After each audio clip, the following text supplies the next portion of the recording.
Hey, welcome back to another episode of Freedom Blueprint Podcast. We are hanging out here live at Service World 2025 in beautiful Las Vegas. Yeah. Yeah, the party. Love Vegas. Last night's party. Oh, Was that really?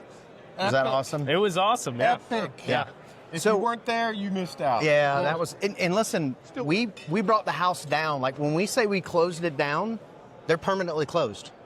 Last night was our last night open. Did y'all know that? That's true. Yeah, we did that, yeah. We did it. We shut it down. So, so I wanted to bring Julian on here and to tell a little bit about his story.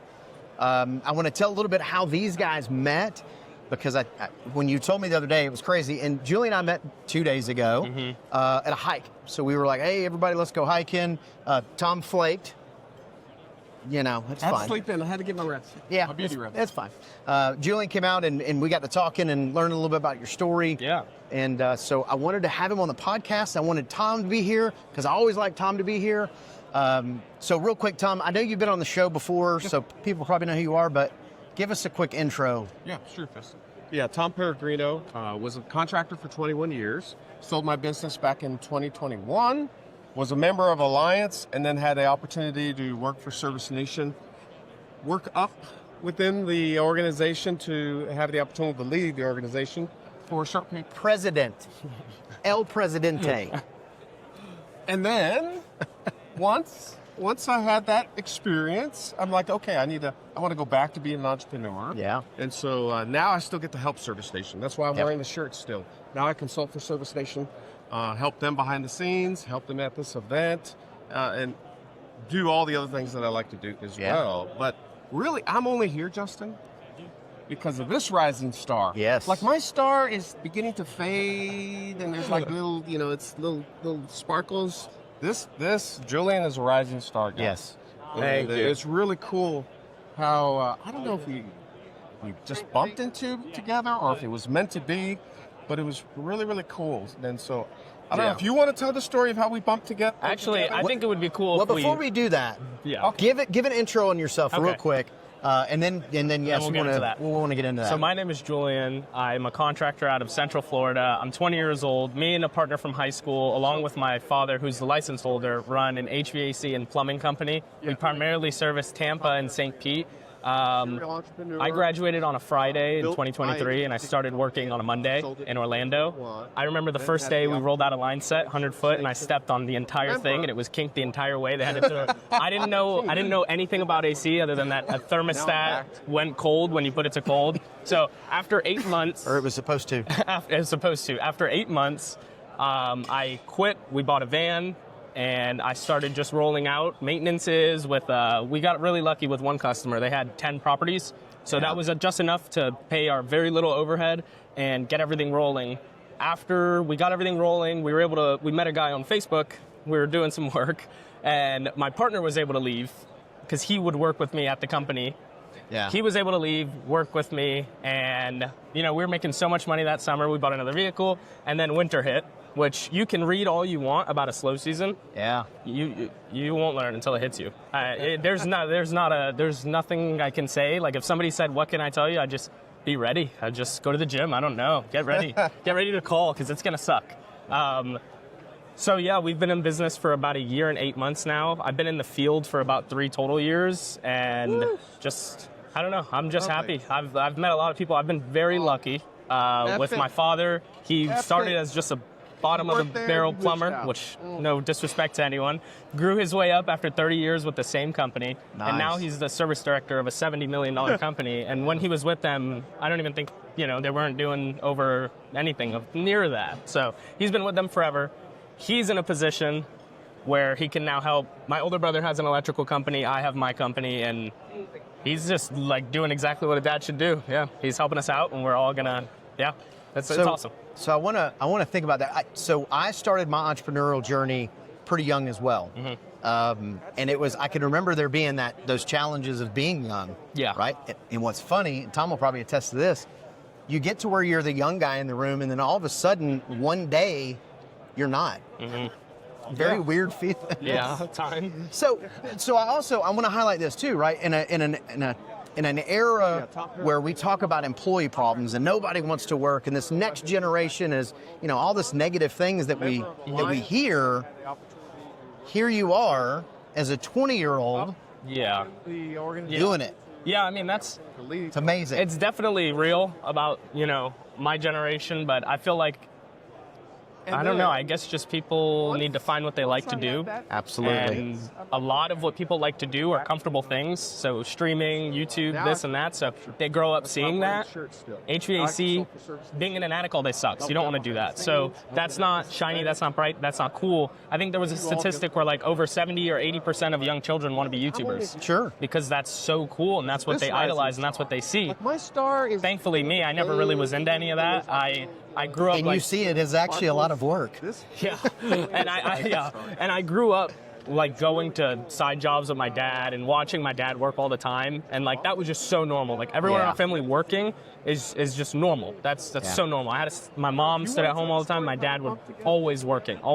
So it was just kind of like so normal. I started working at 15 with my older brother. We would travel the country wiring gyms for the company he worked at the time, and I didn't think anything of it. That was just what you do. I turned 15, my brother's like, we're going to work, and I'm like, yeah, we are, Yeah, and come on with it. That's it, and we just work. That's all we do. I mean, so tell the story about how you guys met, because when you told me this the other day when we were hiking, I was like, oh my gosh, we got to get Tom. This is too awesome. Okay, yeah, go ahead. So I'll start with how I ended up where I ended up on this trip. Okay. And then I want him to pick up on how he ended up where he ended up. So let me just say, so I go to this home service conference in Orlando. So I fly in to this home service conference, and I'm sitting outside, waiting for the next breakout. I don't know. I'm just sitting there. I'm waiting. I'm on my phone, looking at emails, all this kind of stuff, minding my own business. Here for another conference, and then. How did you end up there? How did you end up there? How did we meet? So I always, when I worked my job in Orlando, I would listen to podcasts. Well, I'll never forget. I was wiring air handlers, listening to like Chris Yano, the Rhino. Yep. So on my way home, I was listening to his podcast, and he had mentioned that there was an event going on the East Coast for Home Service Freedom. So my initial thought was, oh, that'd be cool if I could go. Then he said Florida, and I was like, okay, I might actually be able to go. And then he said the name of the building, and I was in traffic on my way home from the Disney area, and it was the JW Marriott. I looked up, it was right there. And I was like, I gotta go. Like my stomach just dropped. I looked up the price of the ticket, it was $1,500. And at this point, you're how old? 18. Yeah. At the time, let me not say at the time. $1,500 is a lot of money. Yeah. So I called in sick. I talked to my dad. I'm sure he said something to the bosses because he's higher up there. So I called in sick. I bought the ticket. I went to the event. And I think, what did we meet? The second or first day? Anyway, I was running around like, I got to get my money's worth somehow. I just paid $1,500 just for them to tell me, some stuff I could have looked up. But the classes ended up being way more than just stuff I could have looked up. That's what the first day I initially thought, like, oh man, but I learned so much in those classes. Like, it was so worth it to go to that event. And I also met this guy. I was just walking around trying to meet people. I didn't have a company. I had a name of an idea. I was an employee, and I didn't know anything about anything. So I saw a gentleman in the corner in a suit, and I almost felt bad for him by himself. So I wanted to introduce myself to you, and I was like, no, like I'm not gonna bother that guy. And then just something in my stomach, and I was like, I gotta listen to my gut. So I went up to you, and I was like, you look dressed important. I think that was the first thing I said. Something along those lines. And I think you had said something like, I'm Tom, and I was like, cool, you're Tom, I'm Julian. And we had started small talk about. You asked me what I was doing there. I was like, I don't have a company. And you were like, what do you mean? It went something along these lines. I sat down. You handed me your card. Said Service Nation President. And I think my exact words were like, what does that mean? That doesn't mean anything to me. I was like, that's cool. And I had no idea what Service Nation was. And then we talked for a little bit briefly. And then Roy White and Michelle came up and sat down. And I got to meet them all. And we just talked. We went to dinner that night at Disney Springs. We talked more and more. And I just got lucky. And then I think at the end of it all, you ended up inviting me to Charlotte. Yep. And then we went there with my father and another buddy that was a part of the business at the time. And yeah. It's just, it was crazy. Yeah, it shouldn't have really happened, but it did. So, Well, you said, okay, so you said the word lucky, which I want to clarify. Luck had nothing to do with that, right? Like there's a lot of times where people see an opportunity and they chicken out. Yeah. And you had I'll cojones, start with how I ended up right? where I Yeah. ended To up. invest the money, invest the time, Yeah. I want go him to meet pick this. up They're like, on well, you look important. how Like, he ended up where Well, he ended it's up. probably Tom. it's probably a little bit of I go to this disrespect home service on that end. You looking boring, but when it came to going to the Fly event, in. I had nothing to lose. I live at home. My parents, And I don't. It's still, I do not pay rent. outside. yeah. I Get live at right- home. wait They for the kind next of leave me break. alone. I like there, I'm this is a waiting, perfect I'm on my scenario phone, to not looking at to emails, all just this take kind all of the risk I stuff. can because Minding I have nothing to lose. They support me the whole way, and anything I need, like then if I need, how did hey, you I haven't end- paid myself in 4 weeks, how did my dad you end will up send me there? money. Like How it's did not you- like some sort of me on my own. It's like there's a lot of people, including people like this guy, and hopefully, we can connect more. Absolutely. But there have been so many people that Yeah. have helped me along the way. So That's when I weird. say there's no risk, because of my parents, I don't see any of this as a risk. If I take out a $300,000 loan, my business fails, and I owe that back, I'll be 23 and I can get a job, pay back, and then by the time I'm 30, hopefully it's paid off and I can try something else. Like, there's no if it's money that needs to be made, I think I could make money somewhere else. So if this fails somehow, yeah, I think it's a crucial lesson, especially when you're early in your business career. Like, first of all, hustle like you're broke. Like, I have a giant sign in my studio that says that to this day because I think it's important. But like, to drive and to not be focused on the negative of it, because going broke, that's the negative side of it. yeah, You're like, I'm focused on up here. yeah. Tom, yeah. it could have been somebody else you bumped into, and they could have been like, "Who are you, kid? Go away." Yeah. 100%. I think it speaks to from the moment he and I began visiting, because I know so many contractors, and I know the typical age in which a contractor takes that leap to be their own business owner. Yeah. And I'm like, this guy, Julian, is not doing normal things. Yep. He's taking a risk 10 to 15 to 20 years ahead of when Yep. most contractors decide, I'm going to own my own business. He's thinking about doing that now. That's not normal. He accosted me in the hallway. Yeah. That's not normal. Yeah. And then as I just visited with him and the way his mind thinks, I'm like, you're different. And then I personally, as a young, I remembered what I was like as a young man. At his age, I was not thinking what he was thinking. I was not looking at taking entrepreneurial risks. Yeah. I was just, I was not here. He's mature in the entrepreneurial way Yes. at his age. Thank you. In the entrepreneurial way. I'm still a 20-year-old. Okay, so as we're doing this, like I said earlier, we're doing this live at Service World. We're back here in one of the booth areas, and Julian, somebody walked him up here, and Julian said, I went and found, what did you say, an adult? The trusted adult. The trusted adult to get me here. So Yeah. there's still a lot of that which is so awesome. I love to poke fun at because the things that I do are not normal for my age, and I know that, but at the yes. same time, I still am a 20-year-old, and my main thing is I played video games a lot before, and I stopped that, and I was like, however good I get at this video game, no one will ever see however good I get. If I can do business, and that's all I focus on, I can get super good, and I can almost make it a game. The more vans you buy, you need a tech, you need to stock it, you need to do more Google ads. You can almost make it a game with all the metrics and everything you see now. So if I play this game, then everyone's gonna think I'm like, cool. Maybe not cool. It's not why I'm doing it, but it's more acceptable. It's more. I can provide for all the people I care about. I can do such cool stuff, and all I got to do is instead of playing this game, I play a different game, and I just play that game. Yeah, and it's so much better. I love it. Can I tell another weird story Absolutely. about Julian? We I don't know if you'll remember this, but it just... So last year we're in Orlando, and we're reconnecting. I'm like, Julian, hey. And so we were able to work out to have dinner together. So my wife and I and Julian, we go out to eat. And me being the old wise man that I think I know a lot, I'm going to be able to help Julian. I remember I'm sitting across the dinner. I'm like, hey, listen, you probably need to check out some software called Bluon that helps you troubleshoot. You know, that technology. And Julian's like, I don't need that. I've already been doing that. Yeah. Like, what are you talking about? And he goes, yeah. As he's been going on service calls back then, not knowing how to troubleshoot, how to fix anything, he'd just go to AI and say, hey, I got this going on. What do you think I should do?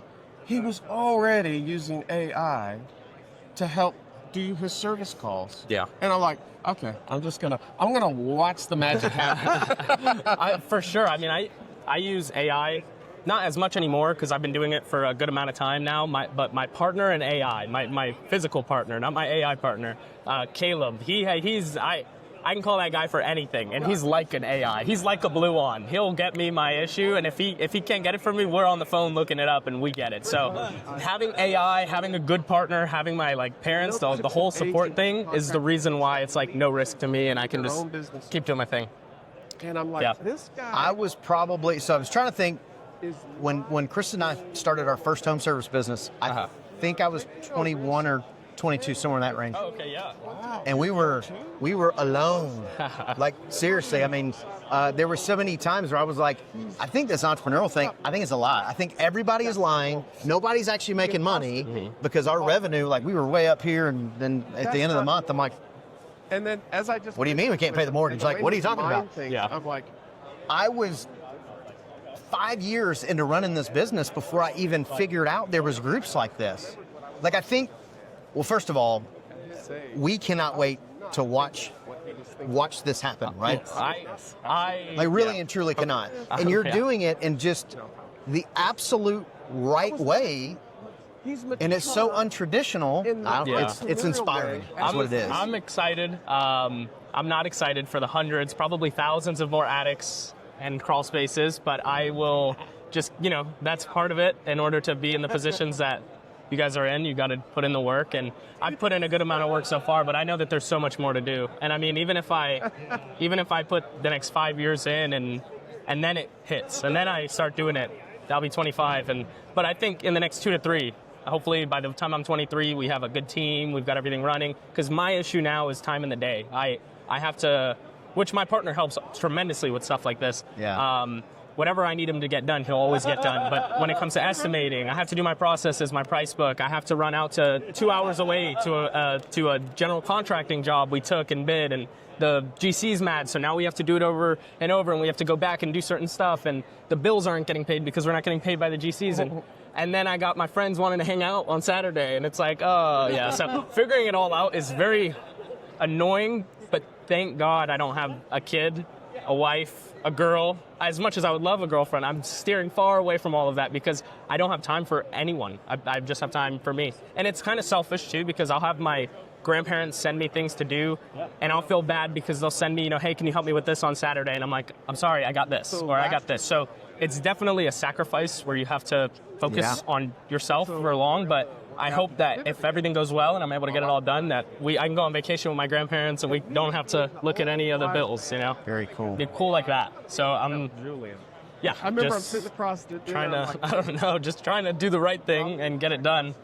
And yeah, I also think it'd be cool if I do think about this a lot, if my dad's able to say, that's his son. I think that's pretty cool. Very cool. Oh, yeah. Yeah. That's big. What are you talking about? Yeah. And he goes, Very cool. he's been going on service again, it's inspiring, right?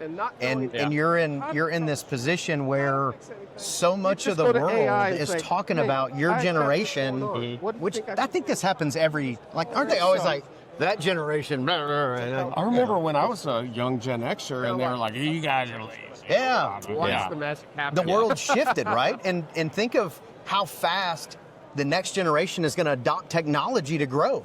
You've already done it. You're like, oh, well, here's this thing I can't fix.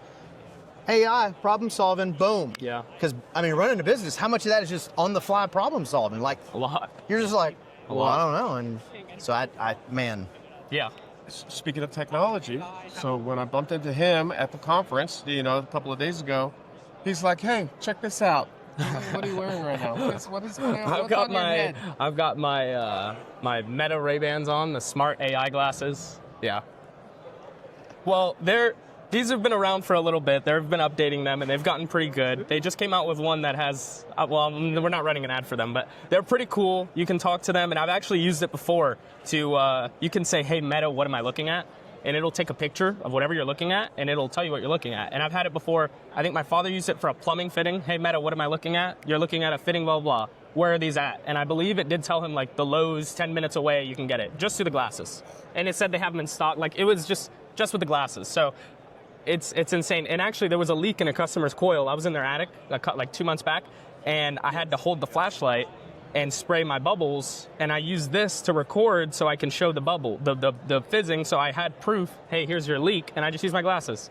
So I didn't have to have the phone in one hand, the light in one hand, I just used the glasses, and I made some money off of that one with the glasses. So they've already paid for themselves, and they're super cool. Like, I have a little video of me and my little nephew, who's the best, fighting, like he's dressed as Spider-Man, and I have them on, and like, it's just like super, it just looks so cool. Yeah. Like, they're awesome. They're awesome. Which, seeing that kept me from making a similar mistake of like suggesting, hey, Julian, have you ever heard of Company Cam? It's where you can videotape. I have Company Cam, yeah. Oh, you do? I use Company Cam. Cam. But I would not have said that because you can do a little bit of Company Cam right there. Yeah. That's one of our big guys. It's Company Cam. I use it every day. I'm in there and house call. Yeah. But the fact that technology is growing so fast, and the older generations, like myself, and even millennials, are struggling to keep up. I mean, for this guy's like, no big deal. Yeah. Ain't scared. I definitely think it's a big thing on mindset, too, because I started reading when I was 8. Well, no, that's not true. I wanted to be successful, so what do successful people do? They read. So I started listening to podcasts, and they would always recommend books at the end of it. So I added it to my cart. One day I bought like $1,500 worth of books. I didn't read them for like a year and a half because I hate reading. It's so boring, but it's good for you. So I forced myself to do it. Just like I've run and go in the sauna, I forced myself to do it because it's good for you. So I got all the books, and I eventually read through all of them. And as I read through them, it just made my whole process and my mentality just stronger and stronger. So like, I'm talking now, but if you would have talked to me before I bought those books when I was 18, I would have been an 18-year-old. There would have been nothing different about me. But one of the books that I definitely want to shout out and recommend is Ellen Rohr. Yes. She made a book, How Much Should I Charge? Yep. And there was a line in there that went something like, charge for the lifestyle that you want. Oh, I owe her a bottle. Oh, yeah. Shout out. That was a good one. And I bought all of her books, and I have them. I haven't read the other two. But the one that I did read was so good. I need to go home and read the other two, because maybe there's 2 lines waiting in there that might also change my life. Yes. Well, I appreciate you coming and hanging out. Absolutely. It was great to get to meet you. Yeah. I know both of it. I'm so excited to watch your journey and to just see where it's going to take you, because I got to be honest with you, man. There's a lot of contractors in here that you're probably a little bit ahead of, or a lot ahead of, and you probably don't even realize that yet. But yeah, I noticed that it's all me. It's if I go to bed early, eat good, I'll wake up with a good mind, and I'll get work done. And if I don't do that, then it's really all just me. And like, as much as it is fun coming here and doing this, nobody's going to be crawling through an attic with me on Monday. On Monday, I got a job already scheduled. Tom, he didn't go on the hike, so I don't know if he's able to crawl through the attic with us. So he, just stuff like that. I got to remember that it's, when all this and, people saying how cool and how awesome it is, just stay focused and just... I just get it done. Any show you go to, any investment you make, where you go to a show, you go to an event, just if you will just think about 2 things, like just 2 takeaways, no more. Yeah. Just 2. And then go implement. Yeah. Because I think, so many people want to know what the silver bullet in running a business is. It's implementation. Yeah. Like, that's the magic sauce that most people, they lose or they miss. So I would definitely say, like, the biggest thing for me would be just go around the people that you want to be like, 100%. Because I don't, no hate to any of my friends that are 20. Yeah. But, I can't get drunk on a Monday. I gotta, talk with my buddies that are not. I absolutely can. And I absolutely have, and I absolutely won't again. But I definitely try to surround myself with people that think the same. Like Billy, for example, He's had you at the gym at 4 a.m. this week, hadn't he? Yeah, and I hated it every minute. He's like, "You want to go in the morning?" I'm like, "No," but I'm gonna be. But I told him no, but I'm gonna be there because that's what you're supposed to do. And every day I try to run a few miles because the last mile hurts so bad. Yep. And if you just do something hard every day, then everything else becomes easy. And I'm not trying to sound like some David Goggins, but it's just so true. Like it's just true. Yeah. Have you ever heard the term you're the average of the 5 people you spend the most time with? And it's 100% true. I'm only 20, and that is 100% true. I have a buddy, I tell him all the time, I'm like, hey, like the people you hang around are dumb. I'm like, they don't really do anything, they just do this, and that, and he's like, I'm like, all right, dude, all right, yeah. Well, it's so important. Like when I started hanging around and talking with Billy, that's when I realized. And this was the guy that connected me to Billy. So I met you, and then Billy, and me and Billy talk every day. And I go to his shop once a week. Oh. Yeah. And that's all because you were lucky enough to be listening to a podcast. Chris Yada. And then take action. Yeah. And show up at the event. Yeah. And make it. So again, what is this saying about luck is the cross of prepared or being prepared? And do you remember what that's saying? I don't know. Something like that. It's like it's the cross between being prepared and execution. You know, that's luck. Yeah. I mean, I would definitely say a lot of it is luck, but a lot of it is just being in the right place at the right time. Yeah. Because if I think about this sometimes, if you would have walked up and went to the bathroom, I would have walked right past you, and I wouldn't be here. My dad wouldn't have went to Charlotte. My brother and my dad are flying in tonight. If you would have just not been sitting in that seat for that time, getting the goosies. Yeah, it would have been crazy. Yeah. Yeah. Well, put yourself out there, and you just gotta watch. Yeah, we're all going to be paying attention. We're all going to be supporting you, rooting you on, and you have our info. So whatever you need, you just 100%. have to. And you're not too far from me. Just have to call and say, hey. Yeah. I need to know something. Yeah. Or actually, we'll probably call you. Hey, there's this technology thing.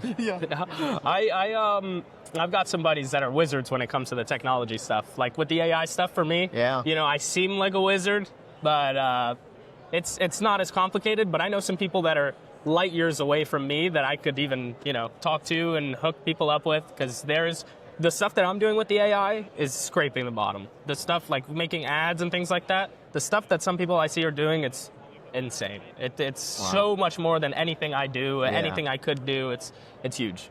Cool. Yeah. Well, guys, I appreciate you coming and hanging out. Appreciate the story. Thank you guys for checking it out. And I'm sure we'll see everybody here soon.